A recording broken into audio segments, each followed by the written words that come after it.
Hello, friend. Do come in, relax, make yourself comfortable, and welcome to the History Book Club, a club that welcomes all history lovers. Drink?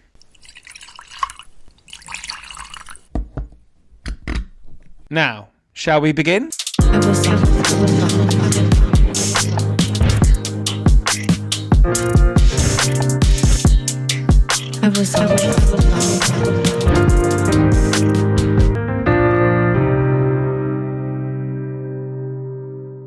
Hello and welcome to this second episode. After last week's on the Iranian Revolution, I wanted to stay with the 1970s, and so Jason Burke joins me to discuss terrorism during the period, and specifically the Red Army faction and Palestinian paramilitaries who would cooperate throughout the decade. This is an era when air travel was luxurious, booze-sodden and fun. Not like now, sadly. Another element of flying back then was the very real risk that a couple of hairy Baader Meinhof gang members would hijack your plane, having waltzed through lax security. Jason is the author of The Revolutionists, and he joins to discuss the ideologies as well as the characters, such as Carlos the Jackal, Leila Khaled, and Ulrike Meinhof. Please do share news of this History Club pod to friends. Don't be afraid to stop people in the street. I cannot condone taking control of an aircraft to spread the message, but you'll have my astonishment and not a little admiration if you do. Jason, a huge pleasure to have you on. Thanks so much for joining me. Oh, thank you. It's very, very nice to be here. Well, we're talking about your new book, The Revolutionists, which, I mean, it's quite a major undertaking, really, because it covers a sort of, huge amount of terrorism during the 1970s. But I wanted to ask you, because you sort of the story starts in the late 60s. So there's a lot happening geopolitically, particularly Middle East. You have, the Six-Day War, 1967. And I wondered, to what extent is a lot of this terrorism begin because of those sort of political reasons? Or to what extent is it sort of generational, where you get a lot of these sort of young people born in the 1940s, so they're kind of coming to an age where, you see demonstrations in Paris, in the United States as well. I mean, to what extent is it a kind of rebellion of the youth? I think it's both those things, and that's one of the things that really interests me, and struck me while I was writing it. You're right, it's a kind of long 1970s. I mean, I start really in 67 and I go through to 83, 84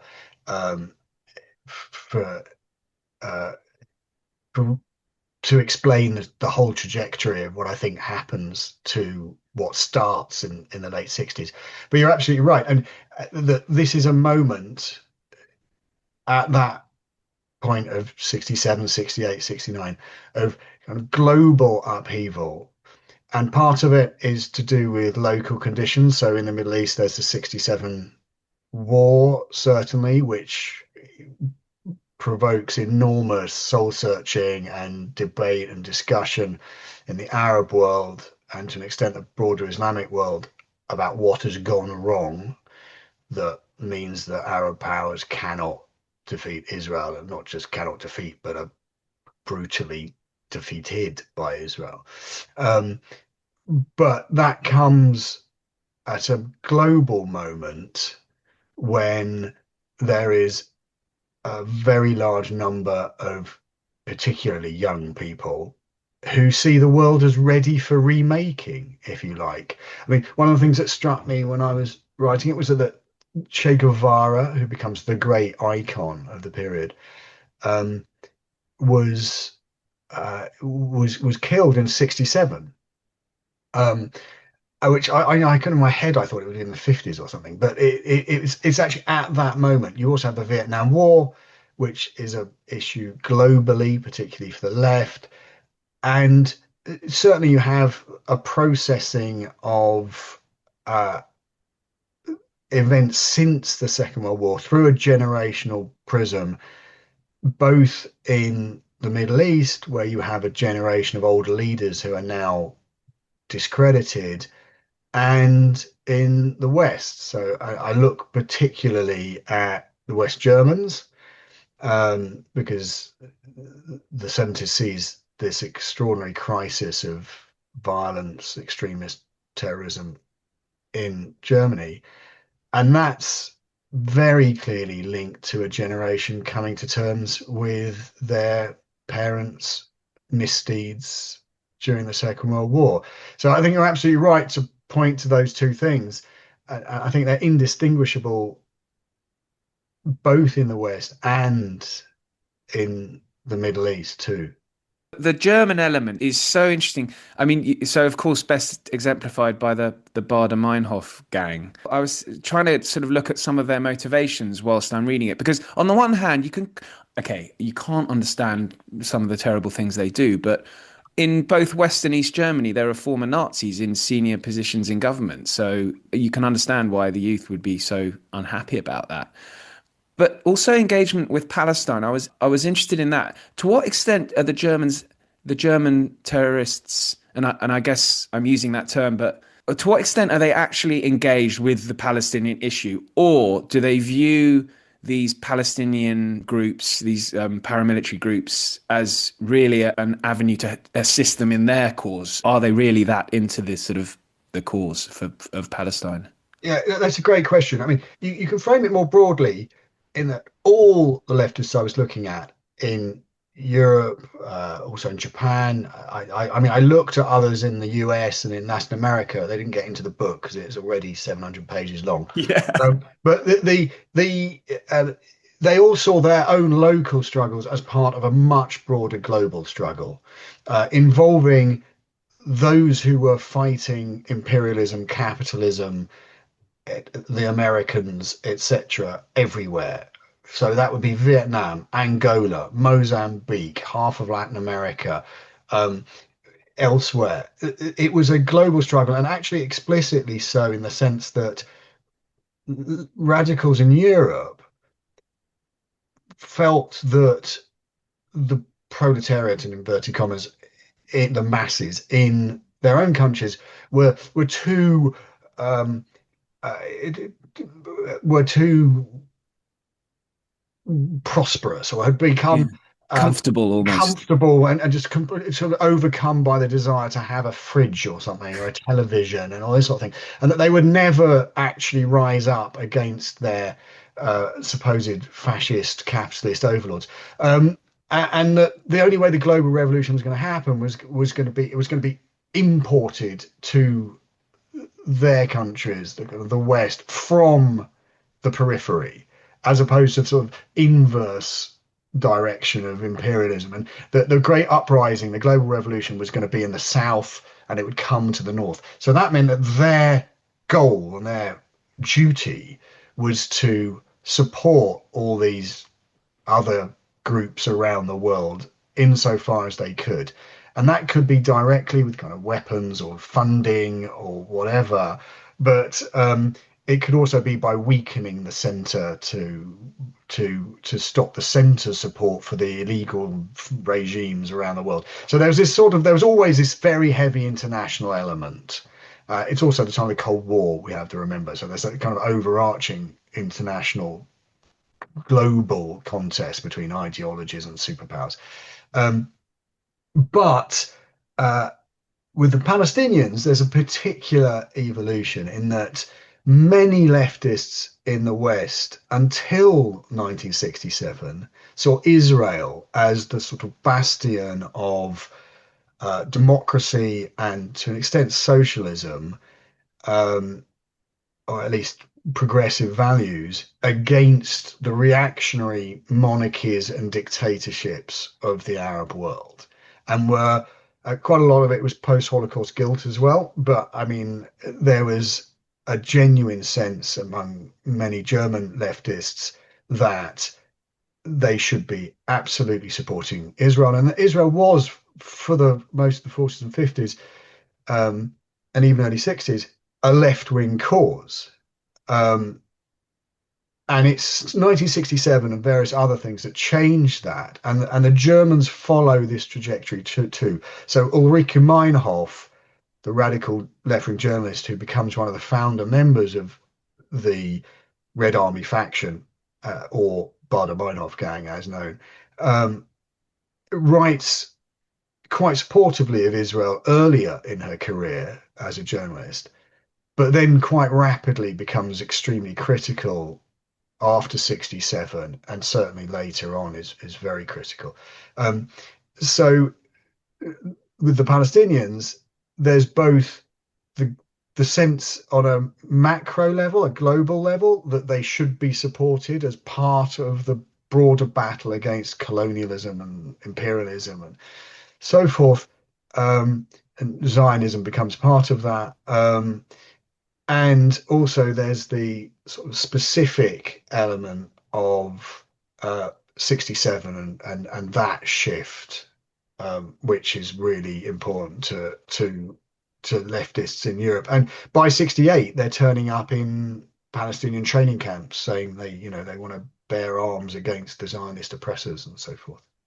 Yeah, yeah. I wondered whether with the Red Army faction, part of their problem, I mean, they do continue even into the 90s, don't they? So, A but few because around now, actually. oh, right, really? Yeah, yeah, like kind of about half a dozen. There's still All on right. one. One was caught a year or so ago.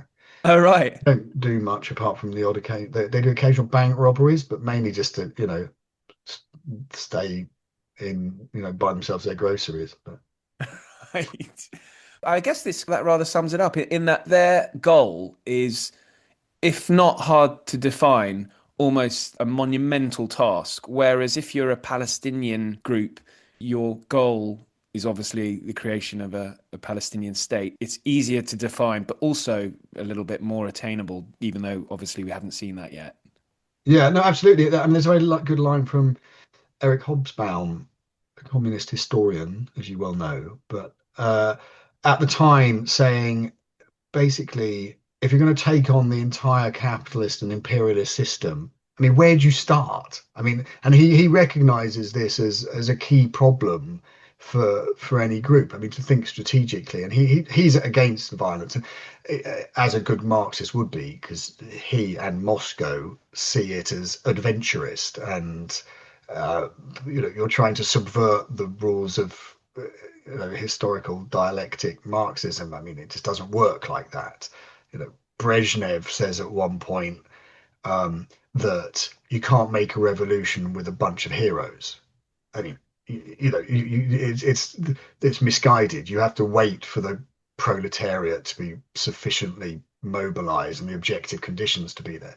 So, so there's all of this going on. But so yeah, for the RAF, and people like Meinhof and Andreas Baader, that they have this sort of cosmic view of provoking a global revolution. They're also a little bit more pragmatic in that they think that their violence will provoke repression, which will unmask the fascist supposed nature of the West German state, and that will mobilize finally the West German masses to oppose their government. Um, but there's an awful lot of theory and a lot of discussions and debate about the finer points of how this will happen. But in actual practical terms, I mean, it's clearly completely nonsensical. Whereas, yes, as you're absolutely right. I mean, for the Palestinians, who are refugees for the most part in terms of those who are involved in the armed nationalist movement from 67 onwards, there's a very obvious and apparently attainable objective. And in some cases, famously, they have the keys to their former homes in what has become Israel. They actually see in the immediate aftermath of 67, people like Yasser Arafat believe that uh, Amman, so the capital of Jordan, will become the Hanoi of the Palestinian movement, and they will be able to run a successful insurgent campaign through what has become the occupied West Bank and eventually liberate Palestine as the North Vietnamese have done against America. And if the Vietnamese can take on the Americans, why can't they take on Israel? This is the logic. And I mean, and as you say, it certainly would appear much more attainable at the time, even if we know that now that it was not going to happen and hasn't happened. Why do you think it hasn't happened? In that you write in the book, thrillingly actually, it's brilliant to read about a race through the part on Jordan. You got King Hussein of Jordan, who is absolutely clinging on to power by his fingernails because he's got this Absolutely, yeah, yeah. huge Palestinian presence in his country. Yeah, I mean, why do you think why didn't they succeed in that? Is it because they were just too divided, the various Palestinian factions? The insurgency was never going to work, and it doesn't work very quickly. So this strategy of a kind of conventional guerrilla war, on like had been fought by the Vietnamese, but also importantly, and probably the biggest example was the Algerians against the French, which Arafat and people around him were very influenced by. Um, that, I mean, one obvious point, if you're comparing to the French, is that the Israelis didn't have anywhere to go. So forcing them out would be quite hard in a way that forcing the French out wasn't. But there were practical problems which went way beyond that. And they included the terrain, for example, in the West Bank, which I've spent a lot of time in, and it's just not suited to running a kind of coherent insurgent campaign.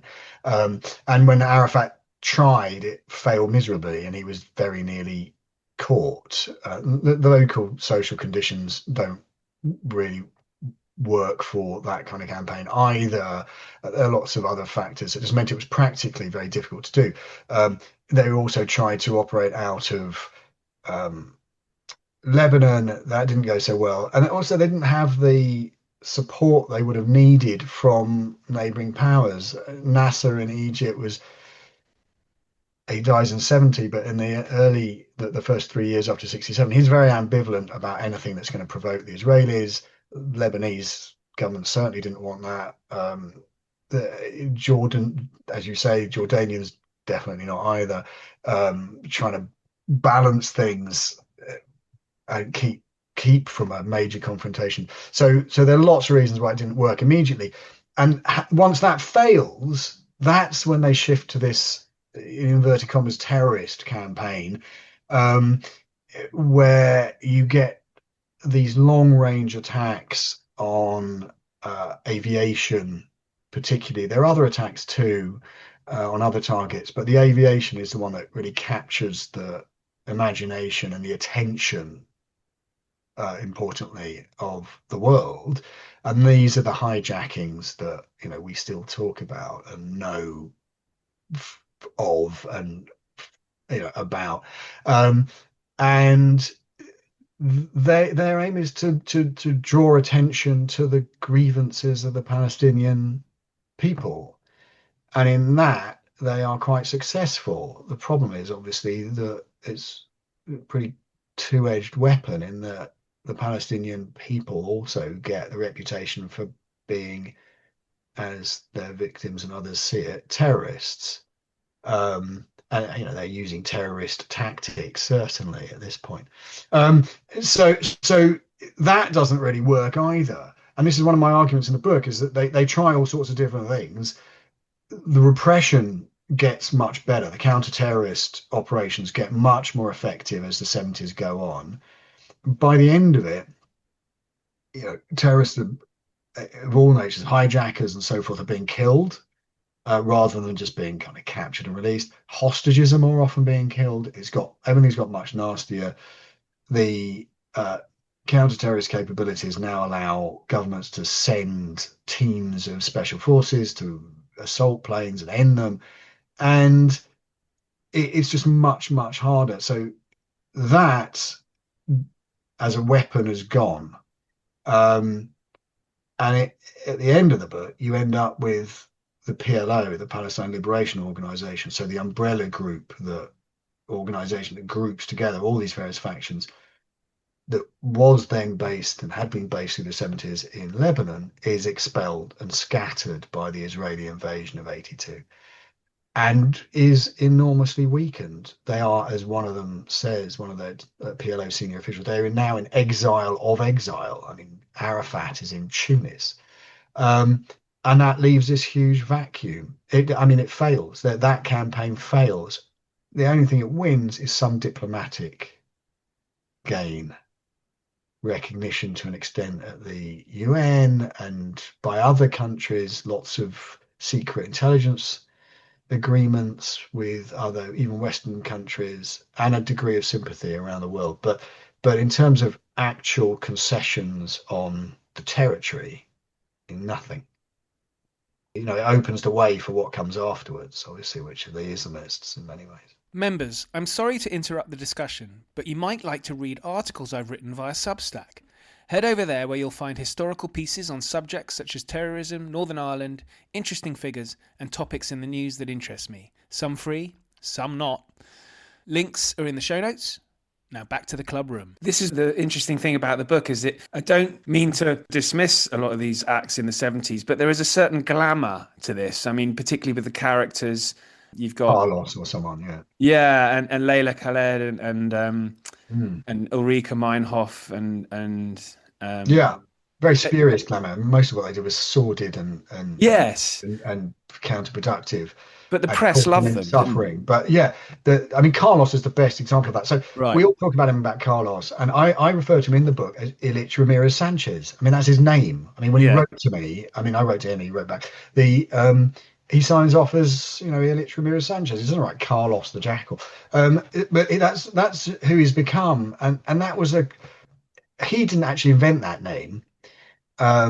Journalists did. The Jackal bit is based on the fact that he's meant to have read The Day of the Jackal because they found a copy in a former girlfriend's house, flat in London, near where he had stashed some weapons.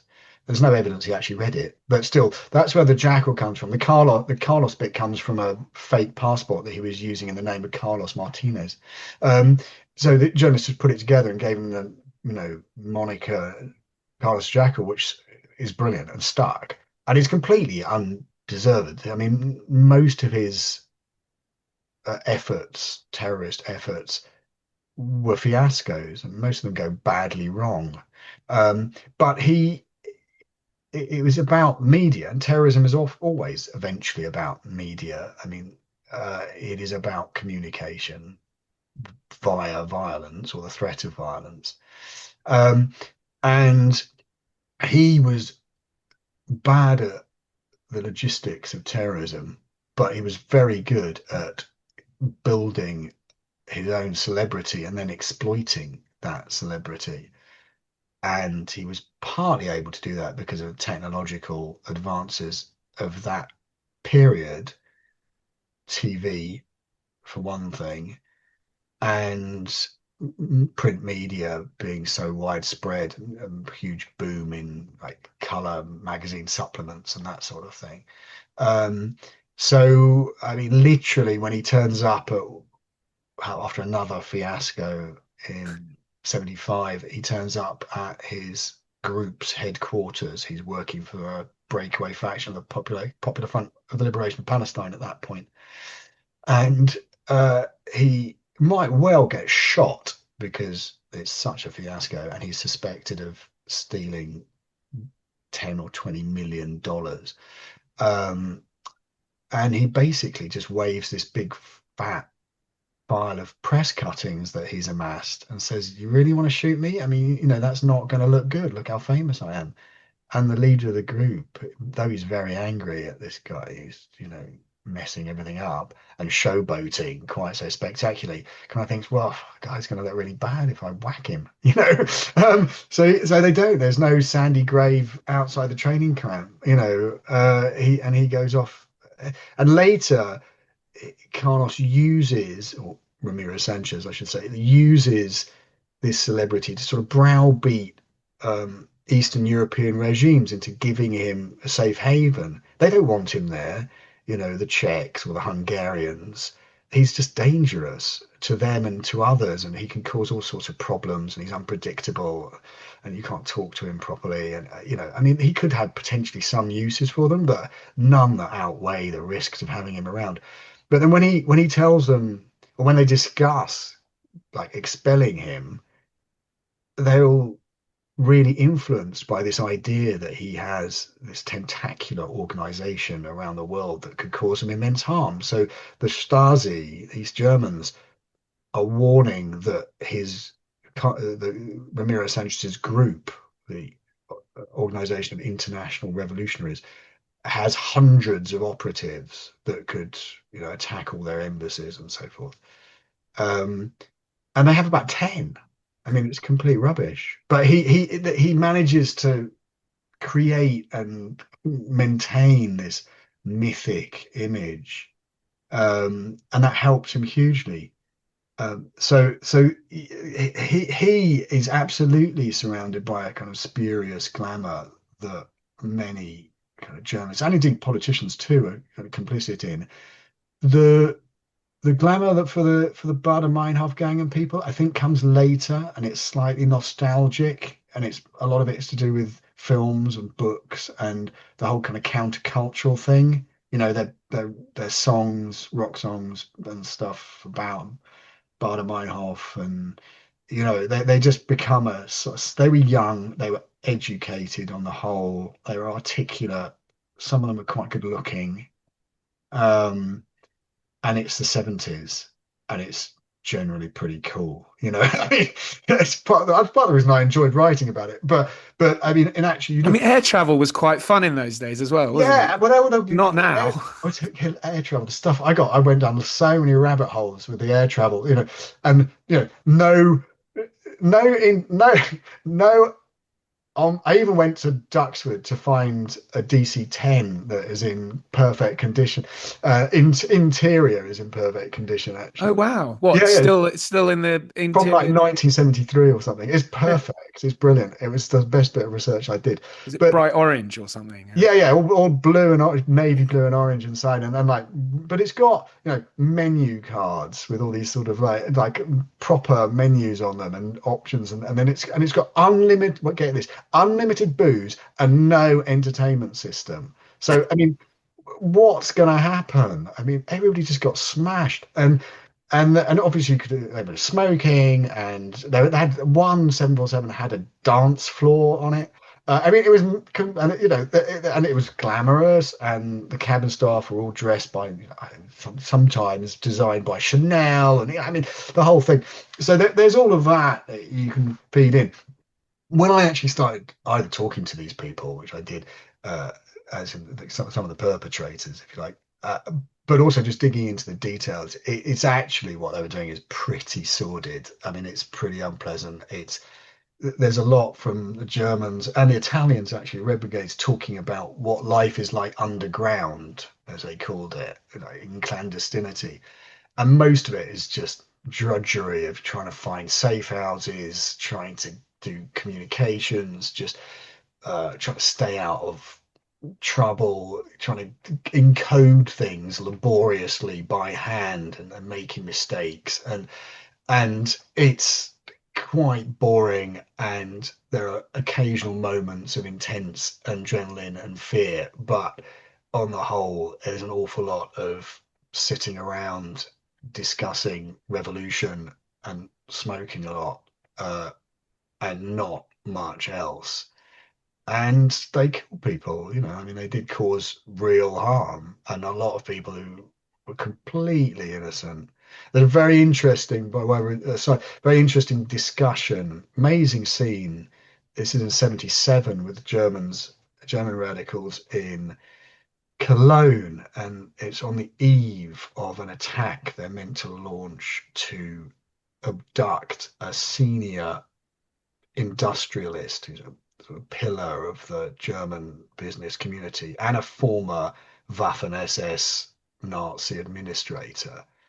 A pretty unpleasant guy in many ways. But with him are his driver and a bodyguard who are just cops. just like low-level family men trying to earn a living. And this big discussion within the Red Army faction then is, do they go ahead with this attack? The reason they have to go ahead with it, they think, is because they need to take the industrialist hostage to force the government to release their leaders from prison, who've been in prison now for 5 years. And they have this long discussion now. Is it worth killing two ordinary proletarians, as they call them, along to get this industrialist, so that we can potentially free our leaders? And they decide it is. And so they kill them. They shoot them both. And in the end, they shoot the industrialist as well. But the that sort of thing. And they have this discussion, and they're all sitting in this apartment that they've hired. It's got no furniture. There's a upturned dustbin lid, which is an ashtray that fills up during the whole night. They talk about these things, and in the morning they go out and kill just two family men who are just doing their jobs. I mean, and then there's that summer too. There's a hijacking. It's just appalling, the conditions, mock executions of people they accuse of being Jewish, and Yes, you get Germans sort of dividing hostages up. So that's a slightly different. That's a different episode. The one I'm talking about, 77. It was actually Palestinians who were doing the mock executions. But in 76, again, the Germans are involved in this in a hijacking, very famous one that ends up in Entebbe. The Israelis go down and rescue the hijackers. But the reason the Israelis go down is that the hijackers have released anyone who is, it's possibly non-Israeli, but really not Jewish. So they separate the hostages quite early on into pretty much Jewish and non-Jewish. I mean, it's debated a lot, and the details aren't entirely clear, but certainly that was the impression of a lot of people who were there.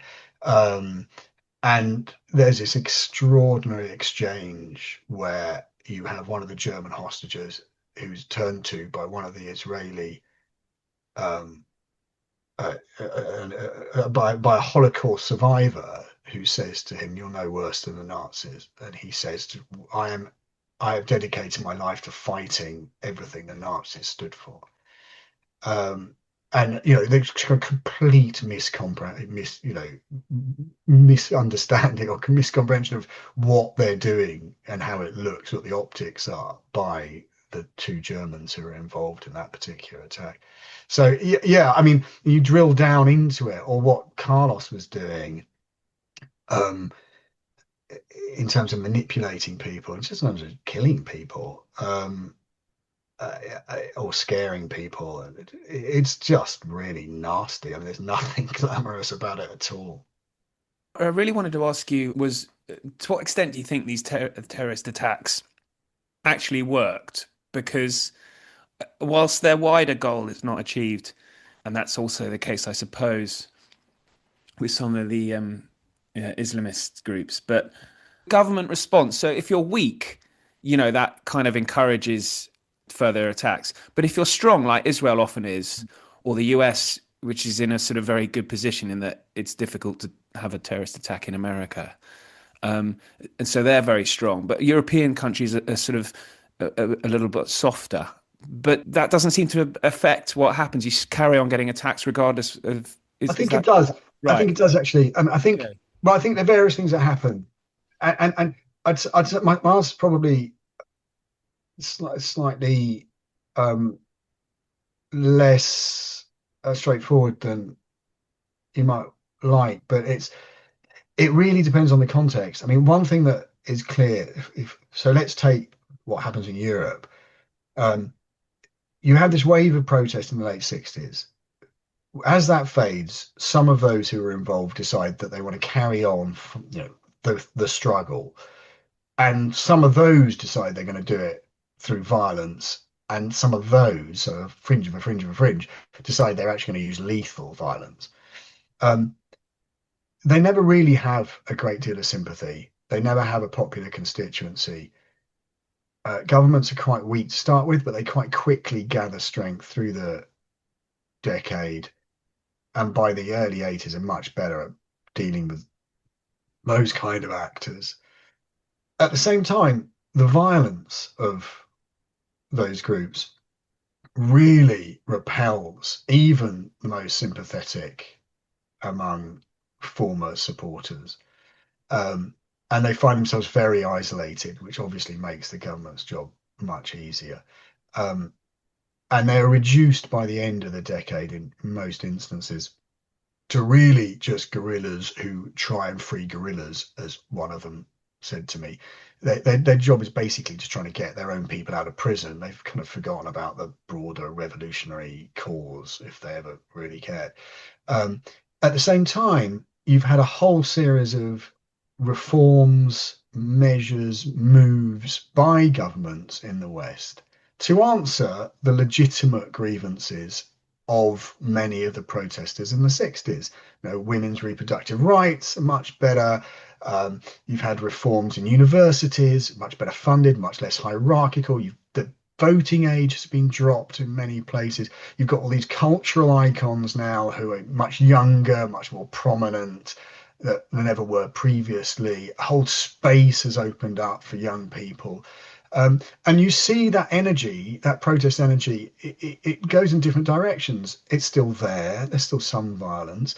Um, where it's strongest, where it remains, is where there's kind of ethno-nationalist stuff going on. So like the IRA, ETA, all this sort of thing, which has different roots anyway. That's certainly there. But in terms of the kind of mass, let's change the world stuff, a lot of the demands have been met, or certainly enough of them to undermine the kind of real energy or to weaken that energy. And it's gone elsewhere anyway. People are campaigning on green issues, on animal rights, on anti-nuclear stuff, anti-pornography stuff. I mean, it's scattered. It's much more identity based. It's much more fragmented, and it's less violent. And it's much easier for countries to deal with, or people are just listening to their Walkmans, which is kind of what I was doing by that stage. The consumerism has kicked in. People are generally happy. The economic distress of the 70s is, but it's bad still, but it's not so bad. And so things are, those liberal democracies, if you like, have functioned. What you don't get in the Middle East is any of that, whether it's specifically for the Palestinian cause, if you like, or for the much broader socioeconomic and political grievances of people in Egypt or Syria or Iraq or Iran, which is a really good example. And you get Islamism filling the gap, where there were once leftist movements that are just destroyed or discredited. There's a vacuum. Nothing has changed. People still want change. There's still lots of young people who want things to change. And so they go elsewhere and they go to the Islamists. And you see that really clearly in Iran, which is why I spend a lot of time in Iran. Also, I spoke to lots of really interesting people who were involved there, which was the other reason. But, in Iran, the left are the main opposition. We don't usually think this, but the left, the hard left, the kind of violent left, the Fedayeen Khalq, as they're known, the freedom fighters of the people, spearhead the opposition, the armed opposition, violent opposition to the Shah, all the way through pretty much until the year or so before the revolution, by which stage they're all in prison or dead. And there's a massive vacuum. So when the revolution comes, who leads it? Well, Ayatollah Khomeini and his radical clerics. There's no one else. There are several really interesting. I wanted to ask about the sort of feminist side of this, because the female element to a lot of these groups, I think I was reading in your notes that you met a number of them, but Leila Khaled, is Leila she Khaled, I spoke to at length, yeah. right? Yes. And So others, what, yeah. I mean, how does she look back on it now? She was really interesting. I mean, I really enjoyed talking to her. I mean, she's an icon, which, Does she know she's an icon then? yeah, Right. yeah, she does. As you well know, I mean, icons are difficult for historians. Uh, she So she was really good. She gave me lots of time. I spent hours going through her early life, which is really important because it's really necessary to explain, 1948, 1967, so on, if you're going to explain anything to do with violence, political extremism in for the Palestinian cause. And So she was great talking about that. She was great talking about Arab nationalism in the 60s, how her family were so involved and how her own involvement came out of the family. She was uh, occasionally had momentary lapses of memory, let's say, when it came to uh, either sensitive issues within the Palestinian movement or what would be considered operational security issues now. So I because I had lots of other documents and lots of other people I've spoken to, including, Mossad and CIA, and I had lots of reports from the Times, which were or still are secret. I knew exactly what happened during her hijackings and so forth because they were very heavily investigated afterwards, as you'd imagine. Every detail were in these documents and these archived files that I got, and she was telling me like where she got the weapons for one or two of the attacks, and it was just not true. I mean, I knew it wasn't true. I don't bear her any grudge at all. I mean, she was well trained as an operative, and that she's stuck to 60 years later. She's still, not telling me about the courier who went to Beirut and came back with the weapons hidden around her person. Partly because that person was never caught. So I mean, there are reasons. So that was interesting, but she was really good. And one of the things that she was really good on, as you're talking about the sort of aspect, the feminist side of things, was she spoke about how she believed that the fight against patriarchy was part of the broader fight against imperialism and um, capitalism and Zionism, and that um, she herself had suffered early on when she tried to join Fatah, which was the biggest Palestinian armed faction, but also quite conservative in some of its views. And they'd said, well, you can never fight on the front lines, you can go and be a social worker or something. And this enraged her. Even with the Popular Front for the Liberation of Palestine, who were much more left wing, she had trouble being taken seriously as a kind of combatant, although eventually she was. But at the same time, we were talking about the activists who'd come from Europe to train in the Palestinian camps, and she said to me, "Oh, they were ridiculous. Basically, they thought that occupying a canteen for a day or so was revolution. I mean, that's not revolution. I mean, what we're doing is revolution. We're fighting a war." Um, and she said they want to talk about sexual things, boyfriend girlfriend stuff. What's that got to do with a revolution? And at that moment, she was, there was this massive and obvious cultural gap between these late 60s students, usually coming from Western, British, French, whatever universities, and then a 23-year-old Palestinian, highly educated, highly articulate, but still, in that Middle East and Arab context, her views, which was that this was all completely irrelevant to the Palestinian cause, and it was a total distraction.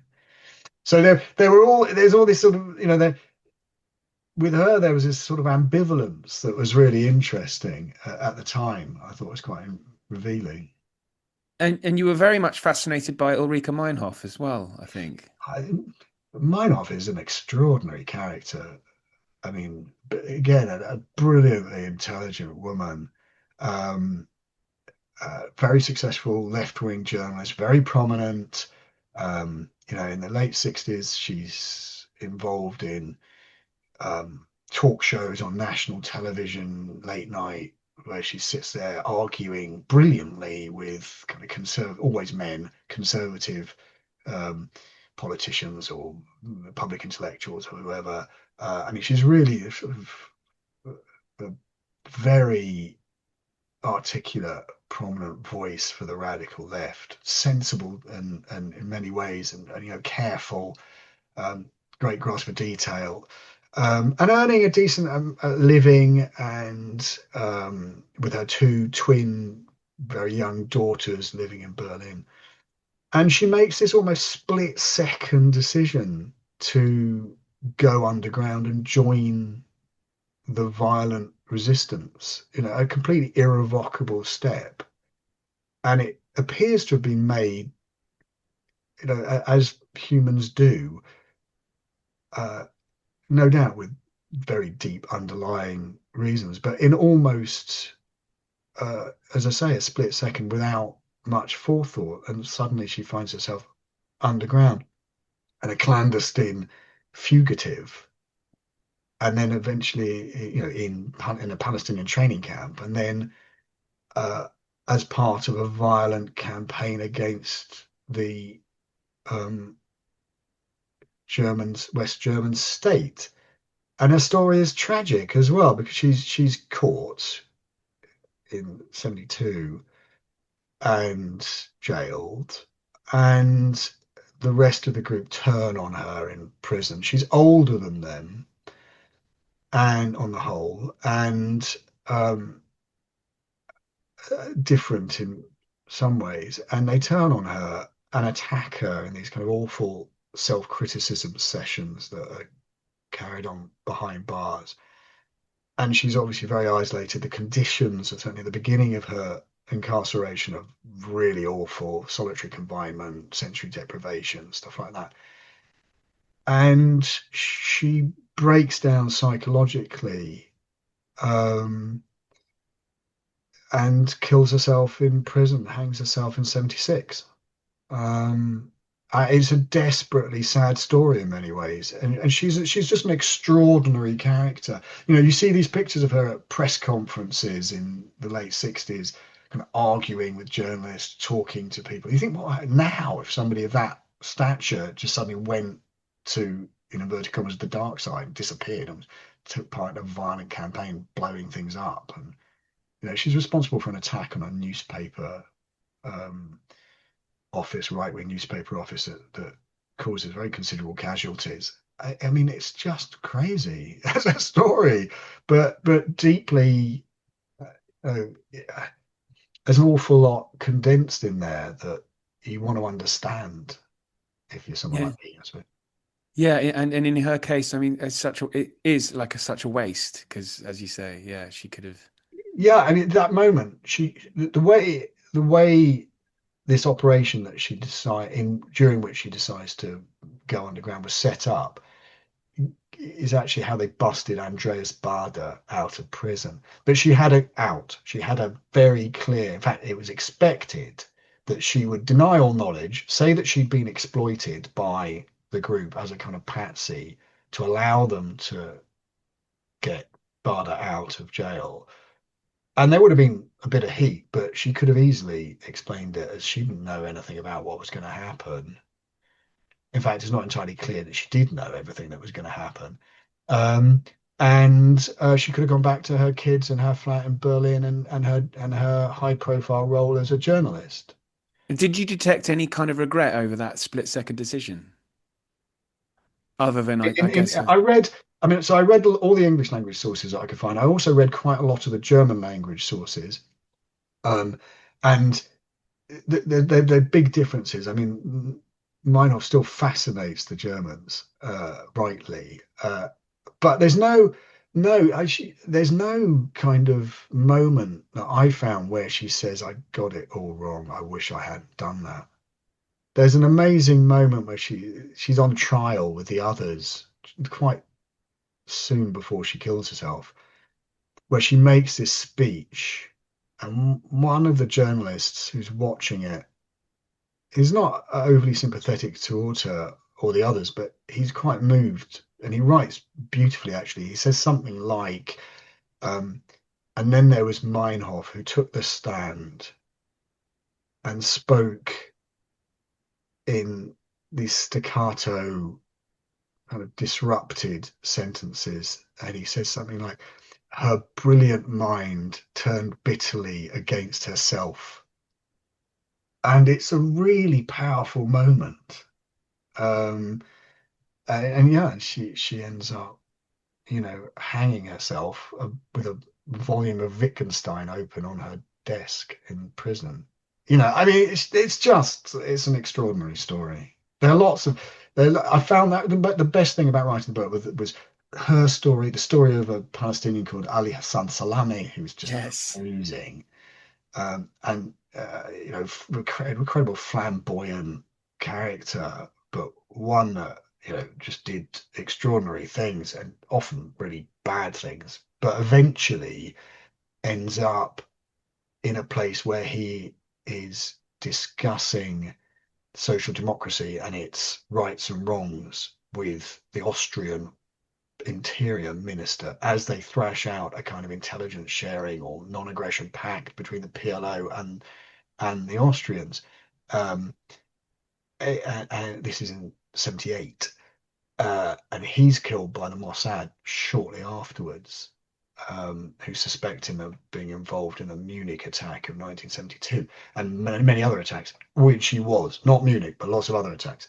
But he's just a really extraordinary figure, and I think was one of the models for some of the characters in John le Carré's The Little Drummer Girl, which is a brilliant evocation of that period. But he was just to understand him and speak to people who were close to him, and what was he like. It also allowed me to write an introduction to a chapter which talks about how Salami returned to Lebanon from his honeymoon with his kind of second, bigamous actually, wife, who was Miss Universe, from a honeymoon in Hawaii and Florida, sponsored by the CIA. And that you could not make up. I mean, that's just a gift to anyone writing a book.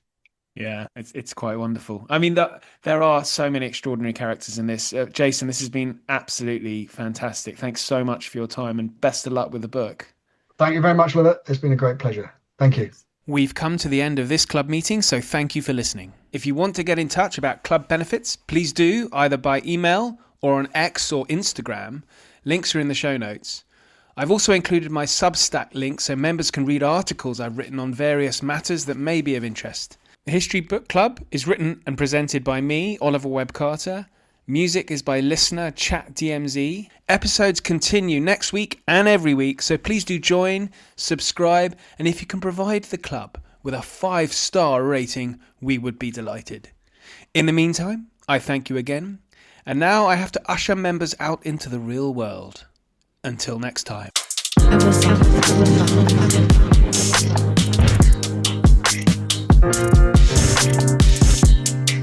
I was